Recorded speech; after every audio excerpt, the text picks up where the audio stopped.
Hello guys, good morning. कैसे हो? आज मैं आपके सामने एक स्टोरी लेकर के आई हूँ। क्रोध पर काबू कैसे पाएं। क्रोध पर हमें काबू रखना चाहिए। क्रोध में जब हम किसी को अपशब्द कह देते हैं या भला बुरा कह देते हैं तो वह सामने वाला व्यक्ति बुरा मान जाता है और हमारे व्यवहार से लोग चिढ़ने लग जाते हैं। इसलिए हमें अपने क्रोध पर काबू पाना चाहिए और किसी भी व्यक्ति को अपशब्द नहीं कहने चाहिए। तो इसी क्रोध को लेकर के मैं आज आपके सामने एक स्टोरी लेकर के प्रस्तुत हुई हूँ। तो चलिए शुरू करती हूँ।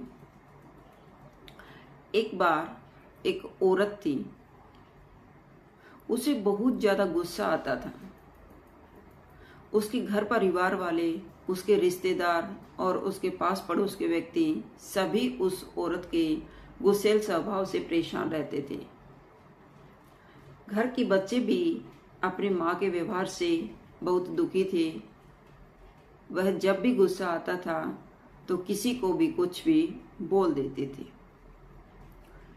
कोई भी उसके पास बैठना पसंद नहीं करता था। हर व्यक्ति उसके व्यवहार से चिढ़ता था। उसको भी पता था कि लोग तुझसे गुस्से के कारण तुझसे नफरत करते हैं, कोई तुमसे बोलना पसंद नहीं करता, लेकिन वह भी अपने गुस्सेल स्वभाव से परेशान थी। एक दिन घर पर एक साधु मांगने के लिए आता है, तो वह भिक्षा डालकर उस साधु से कहती है कि साधु जी, मुझे कुछ उपाय बताओ। मुझे गुस्सा बहुत ज्यादा आता है, जिससे मेरे घर परिवार और मेरे पड़ोसी सब मुझसे नाराज रहते हैं। तब साधु ने अपनी झोली में से एक दवा की शीशी दी और उसे कहा कि जब भी आपको गुस्सा आए तो आप 2-4 बूंद अपनी जीभ पर डाल लेना और 10 मिनट तक चुप रहना। इस दवाई के लेने से आपका गुस्सा ठंडा हो जाएगा। तो वह औरत भी गुस्से से परेशान थी, इसलिए उसने जब भी गुस्सा आता तो साधु के द्वारा दी हुई उस शीशी से 2-4 बूंद की दवाई अपने जीभ पर डाल लेती और वह 10 मिनट तक चुप रहती। तो इस प्रकार धीरे धीरे वह औरत भी अपने गुस्से पर कंट्रोल करने लगी, क्योंकि चुप रहने के कारण 10 मिनट में उसका गुस्सा ठंडा हो जाता, जिससे घर में भी शांति रहने लगी और पास पड़ोस के व्यक्ति भी उसके व्यवहार की चेंजिंग के कारण उससे बातें करने लगे। तो वह औरत भी खुश रहने लगी कि साधु ने जो दवाई दी थी उससे मेरे स्वभाव में काफी फर्क आ गया।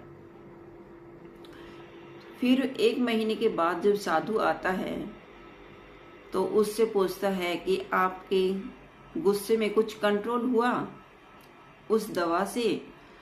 तो वह कहती है कि हाँ साधु जी, आपने जो दवाई मुझे दी थी उससे काफी मेरे व्यवहार में परिवर्तन आया है।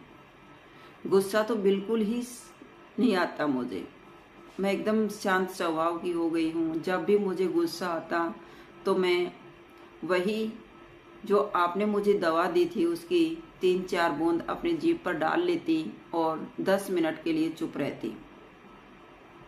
तो साधु उसकी बातों को सुनकर हंसने लगता है और कहता है कि बेटा, मैंने जो शीशी दी थी उसमें कोई दवाई नहीं थी, उसमें तो सिर्फ पानी भरा हुआ था, लेकिन आपने जो पानी जीभ पर डाला और उससे 10 मिनट तक आप चुप रहे, उससे आपके मन में उठने वाला क्रोध 10 मिनट में शांत हो गया और तुम अपने स्वभाव से ही उस गुस्से पर काबू पा लिया। तुमने उसमें कोई दवाई नहीं थी, तुमने जो भी अपने गुस्से पर काबू पाया है अपने स्वभाव से पाया है। इसलिए हमें अपने गुस्से को कंट्रोल में रखना चाहिए और गुस्से में आकर किसी भी व्यक्ति को अपशब्द या भला बुरा नहीं कहना चाहिए। हमें भला बुरा कहते हुए सिर्फ 2 मिनट लगते हैं, लेकिन सामने वाले की वो बातें उस दिमाग में छप जाती हैं वो जिंदगी भर हमसे नफरत करने लग जाता है। इसलिए हमें जो भी बोलना है सोच समझकर बोलना चाहिए। किसी को क्रोध में 2 शब्द नहीं बोलने चाहिए। अगर हमें क्रोध आया हुआ है तो अपने क्रोध को काबू में कर लेना चाहिए और हमें 10 या 15 मिनट के लिए चुप रहना चाहिए। 10 मिनट में हमारा क्रोध ठंडा हो जाता है और फिर हम उसी व्यक्ति से आराम से बातें कर सकते हैं। इसलिए क्रोध आने पर हम तो परेशान रहते ही हैं, हमारे समय की बर्बादी होती है और हमारे शरीर का ही नुकसान होता है। इसलिए हमें क्रोध पर काबू पाना चाहिए और हमेशा जो भी बोलना है शांत स्वभाव से सोच समझकर बोलना चाहिए। हमें कोई भी ऐसे शब्द नहीं बोलने चाहिए कि सामने वाले के दिमाग में छप जाएं और वो जिंदगी भर हमसे नफरत करे, हमारे व्यवहार से लोग चिढ़ने लग जाएं। तो हमें इस बात का विशेष ध्यान रखना चाहिए कि क्रोध में किसी के बारे में गलत नहीं कहना चाहिए। अगर हमें क्रोध आया हुआ है तो हमें 10-15 मिनट चुप रहना चाहिए और अपने क्रोध पर काबू कर लेना चाहिए। जब भी हमारा दिमाग शांत हो तब हमें किसी भी बात पर पूछना है या जो भी बातें करनी है तब शांत स्वभाव से ही बातें करनी चाहिए। गुस्से में किसी से भी कुछ नहीं बोलना चाहिए। हिरण की स्टोरी है, तो चलिए स्टार्ट करते हैं। जो आपको जीवन में एक अच्छी सीख देने वाली स्टोरी है। आई होप आपको पसंद आएगी। एक बार जंगल में एक हिरन घूम रहा था। बहुत अधिक गर्मी होने के कारण वह प्यास से परेशान था और पानी के लिए इधर उधर भटक रहा था। काफी इधर उधर भागदौड़ करने के बाद उसे पानी न मिलने के कारण वो बहुत ज्यादा थक जाता है और एक पेड़ की छांव में आराम करने लगता है। फिर उसे एक नदी के बहने की पानी की कलकल का शोर सुनाई देता है और उस शोर को सुनकर वह खुश होता है और पानी की तलाश में फिर से निकल पड़ता है।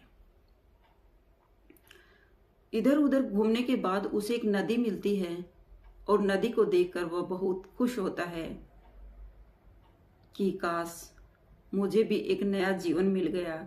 अगर मुझे पानी न मिलता तो आज मेरी जान चली जाती। वह नदी को देखकर बहुत खुश होता है और पानी पीने के लिए दौड़ता है। जैसे ही वो नदी के पास पहुंचता है और पानी पीने के लिए झुकता है तो उसे एक साइड से शेर दिखाई देता है और उसको देखकर वह डर जाता है और सोचता है कि मुझे पानी तो मिल गया, लेकिन अब ये शेर मुझे नहीं छोड़ेगा। लगता है आज मेरा अंत होना निश्चित है। तो वह भागने के लिए दूसरी साइड देखता है तो उसे एक शिकारी दिखता है। उसको देख करके वो अंदर तक कांप जाता है। एक तरफ शेर है और एक तरफ शिकारी। सामने उसके नदी है। पीछे की ओर दौड़ने के लिए भागता है तो अधिक गर्मी के कारण जंगल में आग लग जाती है और उसके पीछे आग लगी हुई है और उसके चारों रास्ते बंद हो जाते हैं। हिरन चारों तरफ देखता है और उदास हो जाता है। उसको लगता है कि आज मेरा अंत होना निश्चित है, क्योंकि चारों ओर से मुसीबत ने मुझे घेर लिया है। फिर वह ठंडे दिमाग से सोचता है, काश मरना तो है ही, कम से कम प्यास तो बुझा लूं। और वह उनको अनदेखा करके पानी पीने लगता है।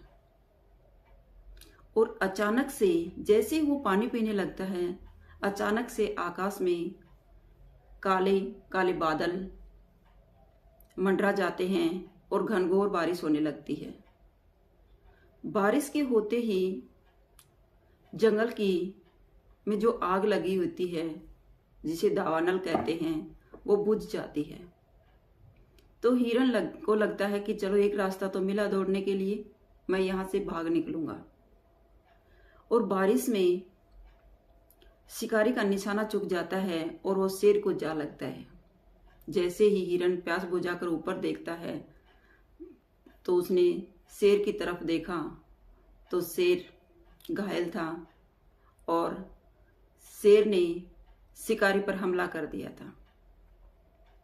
अब उसे लगता है कि मेरे तीनों रास्ते खुल गए हैं और वह वहां से भाग निकलता है। इस प्रकार वह अपने जीवन को बचाने में सफल हो जाता है। अगर वो पानी न पीता और ठंडे दिमाग से न सोचता तो उसकी मृत्यु निश्चित थी, क्योंकि चारों तरफ से उसके रास्ते बंद हो चुके थे। तो इस कहानी से हमें सीख मिलती और वह अपना प्यास बुझा करके वहां से निकल पड़ता है, दौड़ता हुआ खुशी खुशी भाग जाता है।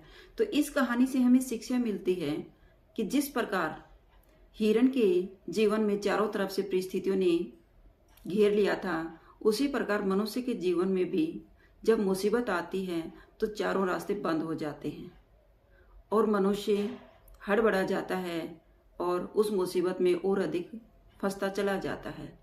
अगर वह भी हिरन की तरह ठंडे दिमाग से सोचता और हर परिस्थिति को धीरे धीरे परिस्थिति से निकलने का प्रयास ढूंढ लेता है तो मनुष्य भी एक दिन अपने जीवन में सफल हो जाता है।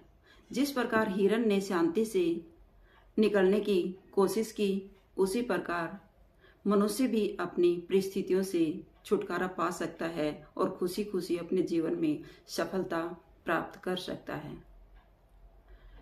अगर आपको मेरी वीडियो अच्छी लगी हो तो प्लीज़ लाइक कीजिए, शेयर कीजिए और सब्सक्राइब करना न भूलें। और इसी हिरन की स्टोरी से हमें सीख अवश्य लेनी चाहिए। फिर मिलते हैं नेक्स्ट वीडियो में। Bye bye.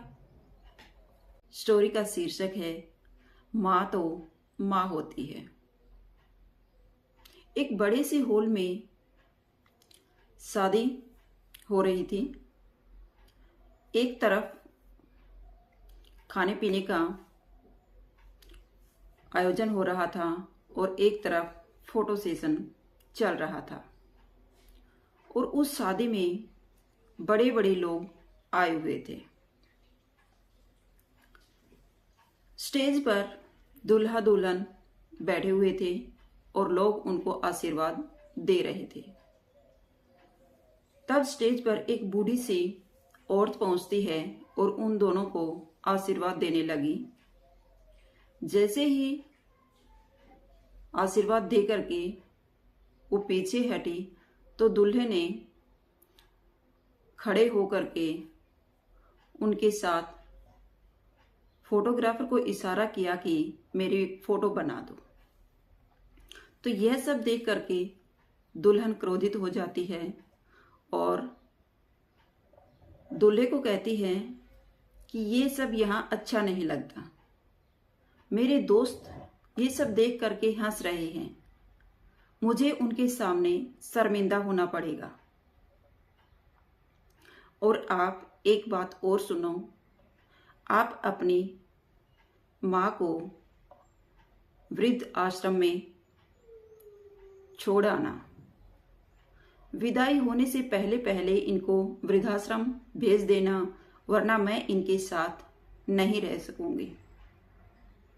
यह सब सुनकर के दूल्हा क्रोधित हो गया और वह खड़ा हुआ और उसने माइक हाथ में लिया और खड़ा होकर के उसने तीन आवाज लगाई, मैं अपनी माँ को बेचना चाहता हूं, कोई खरीदेगा? मैं अपनी माँ को बेचना चाहता हूं, कोई खरीदेगा? यह सब सुनकर वहां बैठे सभी लोग हैरान हो गए और पूरे हॉल में सन्नाटा छा गया। सब ये देखने लगे कि दूल्हे को क्या हो गया, ये ऐसे क्यों कह रहा है। और उसने माइक पटक दिया और वह स्टेज से नीचे आकर के अपनी माँ से लिपट करके रोने लगा और उसने कहा कि मेरी माँ अनमोल है, मेरी माँ का कोई मोल नहीं लगा सकता, मेरी माँ अनमोल है। इसने जितना संघर्ष करके मुझे पढ़ाया है, मेरे जीवन में मुझे सफल बनाया है, अपनी इच्छाओं को मारकर मेरी हर इच्छा को पूरा किया है, आज मैं इस 2 टके की लड़की के लिए अपनी माँ को छोड़ दूं और इस लड़के के साथ मुझे शादी नहीं करनी। और दूल्हा शादी करने से इनकार कर देता है और कहता है कि मैं अभी इसी समय इस लड़की को तलाक देता हूं, मुझे ऐसी लड़की से शादी नहीं करनी जो मेरी माँ का मान सम्मान नहीं रख सके। मुझे तुमसे ये उम्मीद नहीं थी कि तुम मेरी माँ की सेवा करोगी, लेकिन मुझे इतनी उम्मीद जरूर थी कि तुम मेरी माँ का मान सम्मान बनाए रखोगी। अब मैं तुमसे शादी नहीं करूंगा और मैं तुझे तलाक देता हूं। यह सब सुनकर के वहां सन्नाटा छा गया और तब उनमें से एक व्यक्ति खड़ा हुआ और उस व्यक्ति ने कहा कि अगर आप सब चाहते हो तो मैं इस लड़के से मेरी बेटी की शादी करने के लिए मैं तैयार हूं।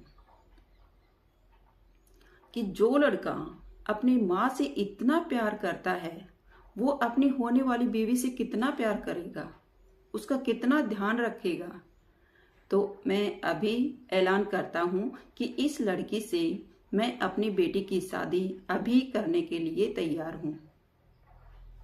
तो उन दोनों की शादी हो जाती है, हंसी खुशी वो विदा होते हैं और अपनी माँ को लेकर के घर पर आ जाता है और खुशी खुशी पूरा परिवार सुखमय जीवन जीने लगता है।